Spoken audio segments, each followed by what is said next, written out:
வணக்கம். நம்ம just cook சேனலை யூடியூப்பில் சப்ஸ்கிரைப் பண்ணியும் இல்லை ஃபேஸ்புக் பேஜை லைக் பண்ணியும் நீங்கள் ஃபாலோ பண்ணிக்கலாம்.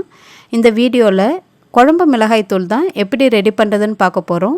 சாம்பார், புளிக்குழம்பு, மீன் குழம்பு, கறி குழம்புன்னு எல்லா குழம்புக்குமே இந்த ஒரு மசாலா தூளை வச்சு ரொம்பவே சூப்பராக ரெடி பண்ணலாம். எப்படி பண்ணுறதுன்னு பார்க்கலாம். ஒரு பிளேட்டில் 50 கிராம் வெந்தயம் எடுத்திருக்கேன், 50 கிராம் ஜீரகம், 50 கிராம் மிளகு, 50 கிராம் கடலைப்பருப்பு, 25 கிராம் கடுகு, 25 கிராம் சோம்பு சேர்த்துக்கலாம். 50 கிராம் கிழங்கு மஞ்சள் எடுத்திருக்கேன், 50 கிராம் கட்டி பெருங்காயம். அந்த கட்டி பெருங்காயத்தை சின்ன சின்னதாக கட் பண்ணி நல்லா வெயிலில் காய வச்சு எடுக்க போகிறோம். கடுகு மட்டும் 25 கிராம் எடுத்திருக்கேன். ஏன்னா இதுவும் கசப்பு தன்மை உடையது, வெந்தயமும் கசப்பு தன்மை உடையது. அதனால் கடுகு 25 கிராம் சேர்த்துக்கோங்க. வெந்தயம் கண்டிப்பாக 50 கிராம் தான் சேர்க்கணும்.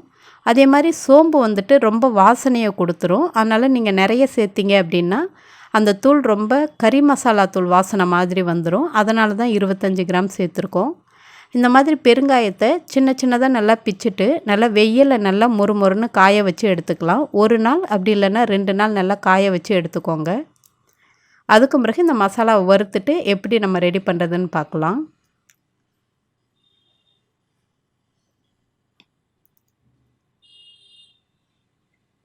இது கூடவே நல்லா ஒரு கை அளவுக்கு நம்ம கருவேப்பிலை சேர்த்துட்டு நல்லா வெயிலில் உலர்த்தி நம்ம எடுத்துக்கலாம். ஒரு நாள் அப்படி இல்லைன்னா 2 நாள் நல்லா காய வச்சு எடுத்துக்கலாம்.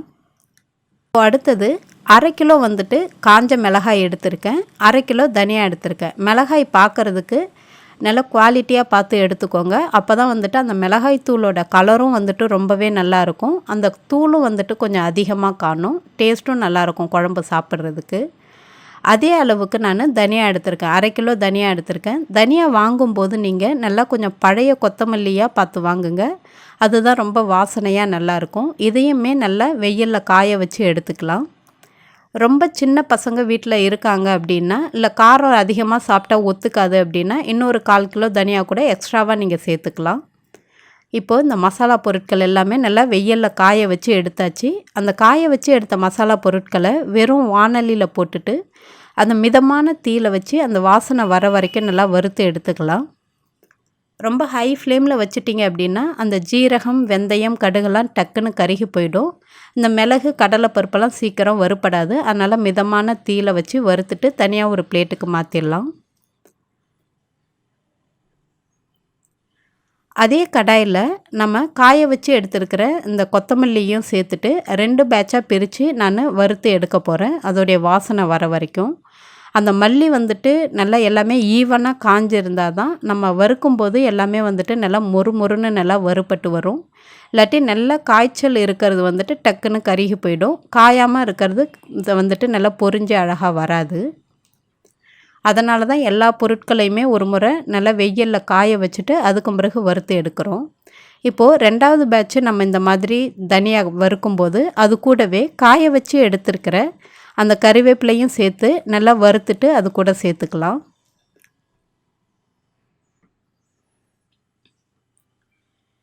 இப்போது எல்லா மசாலா பொருட்களுமே நல்லா வறுத்து எடுத்தாச்சு. இந்த மஞ்சள், இந்த பெருங்காயம்லாம் நம்ம வறுக்க வேண்டாம், டைரெக்டாக அப்படியே சேர்த்துக்கலாம். அதே போல் மிளகாயும் வறுக்க வேண்டாம். இது எல்லாத்தையுமே மெஷினில் கொடுத்து நல்லா நைஸாக அரைச்சிட்டு எடுத்து வந்துடலாம். எப்போவுமே நம்ம மெஷினில் கொடுத்து அரைச்சி எடுத்துகிட்டு வந்ததும் இந்த மாதிரி ஒரு தாம்பாள தட்டில் போட்டு நல்லா பரவலாக வச்சு ஒரு 1/2 மணி நேரம் நல்லா காய வச்சு எடுத்துக்கோங்க.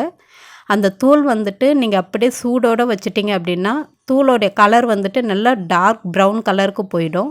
அப்போ அந்த தூளில் நீங்கள் என்ன ரெசிபீஸ் பண்ணாலும் கலர்ஃபுல்லாக அழகாக இருக்காது. அதனால் இந்த மாதிரி நல்லா ஆற வச்சுட்டு தான் டப்பாவில் ஸ்டோர் பண்ணி வைக்கணும்.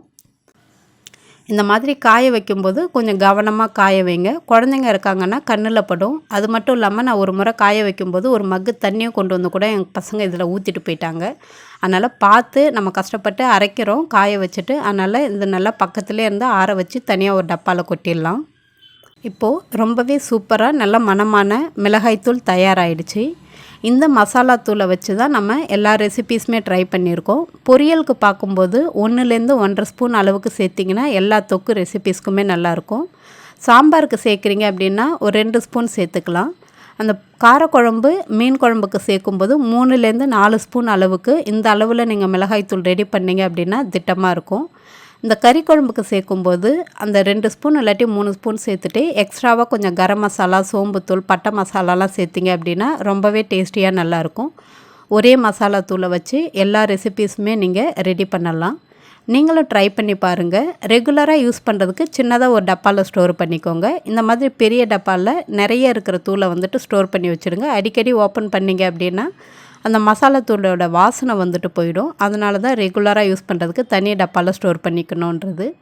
நீங்களும் இந்த மாதிரி மசாலா தூளை ரெடி பண்ணி பார்த்துட்டு எப்படி இருந்துச்சுன்னு சொல்லுங்கள். நன்றி, வணக்கம்.